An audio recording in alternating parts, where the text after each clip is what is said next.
welcome all listeners. You've tuned in to the new podcast series from Living Institute. It's going to be about the power of diversity in business. This is our pilot episode, so welcome. My name is Anne, and I'm going to be your guide for the ride. And today we're going to dive into the matter of unconscious bias. And luckily, I'm not the one who's going to be doing all the talking. We have Kasper here today. Hello, Kasper. Hello, Anne. Nice to be here. Thank you for coming and participating. Happy to be here. I'm so glad. You are going to talk to us today about unconscious bias and diversity and how those are interrelated. But first, please tell me a bit about yourself. Well, I work as a chief consultant here at Living Institute. Mm-hmm. I come with a PhD in anthropology, and I have a background in neuroscience, doing neuroscientific experiments. I deal with cross-cultural collaboration. I work a lot with gender intelligence, creating balance in group between the genders, and of course also the topic of today, unconscious bias. What is it and how does it affect my and yours every day? Please shed some light on what is unconscious bias. Okay, so unconscious bias these days have become a rather hyped term. A lot of attention has been growing and increasing around the subject of unconscious bias because people, I think, are starting to realize that it has great effect on how they do business. So what is it? Unconscious bias, you could say, is the inability, or your inability, my inability, to see clearly very important aspects of a situation, of a person, of new information in situations where we need to be able to see it. So in effect, it's a kind of blindness, you could say. It's not being able to see what we need to see in the right situations. So let me give you an example. Yes, please. So some time ago, my boss, Heidi, and we were sorting through some information. We were preparing name tags for a client event we were having the next day. And as Heidi was reading up from the list of participants, I was sorting out the name tags, and she asked me to find the CEO of a big company. And I looked through all the name tags, and I couldn't find this name.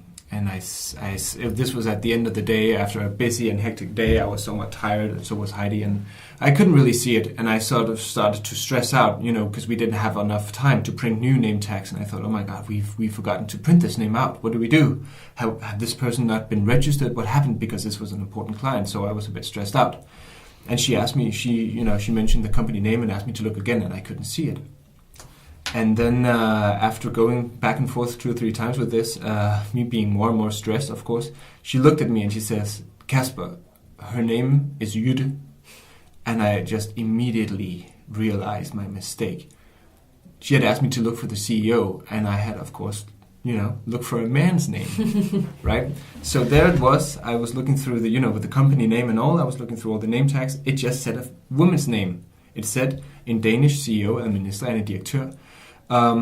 But I hadn't been able to see it because my brain was telling me, this is probably a man, so it can't be a woman's name. It's, the wrong information. Even in the presence of overwhelming evidence that my brain was wrong, I still insisted that I was, that this couldn't be the right person. So this is how unconscious bias works. Even in the presence of information and arguments against, your brain still sees what it wants to see. Exactly. Okay. Or rather, it guesses what it wants to see. So that's the problem, right? Our brain is arranged in such a way that it basically guesses most of the time what is the right answer. And there are many reasons for this. One of the most important reasons is that our brain handles about 11 million information bits per second. Now, that is our unconscious brain. Of those 11 million, we are consciously aware of only about 40 of those. Did you say 40? 40 out of 11 million information bits. That means that whatever we think we know and we can, reflect on objectively and rationally has already been processed by our unconscious brain. It has, in effect, selected the information that it will be presenting to our conscious brain to make a decision from. So we are basically not in control of that. And especially in situations where we are forced to use our mental energy on other things, staying awake at the end of a long business day, for instance, we can use less cognitive energy, as it's used, to reflect on and scrutinize new information carefully. And we rely more in those situations on our unconscious processing of that information. This is when unconscious bias happens. Okay, I think the next question is kind of obvious, but how does this play into a business environment? Businessmen and women. Okay. I guess my brain can already now guess what your answer is going to be, but please, how can men and women in the Danish business sector and in global environment use unconscious bias or the knowledge or get more information? Okay, so great question. The tricky thing is, imagine you had someone like me, right, who apparently expect to see a CEO being a man. Suppose you had someone like me as part of your recruitment team, scrutinizing resumes, whatever, for hiring new positions. Now, if I were in that situation, maybe I have many years of experience in your company working within this area, yet still, I, without knowing it, go into a particular job situation, hiring a new person, and if in this case that person would happen to be the CEO, it doesn't really matter what you put in front of me because I have already selected unconsciously who I think it should be. It should be a man. Right? My brain tells me to look for a man. I'm not even aware of it.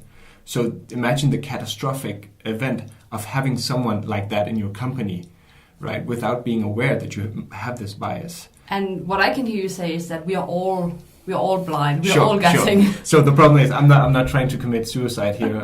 Never hire me. That's not the point. The point is to say, I have a PhD. I worked in neuroscience. I think of myself as fairly objective. I try to treat people equally and fairly and so on. Think rationally most of the time. Only problem is I'm not fair. I am judgmental. I have biases. I discriminate because I have preferences and prejudice. The problem is this does not make me a bad person per se. It just makes me a human person. We all have it. We all do it.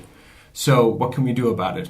Should we go around blaming, pointing fingers? This is not what it's about. It's about acknowledging that you yourself, Anne, or me, Kasper, have these biases.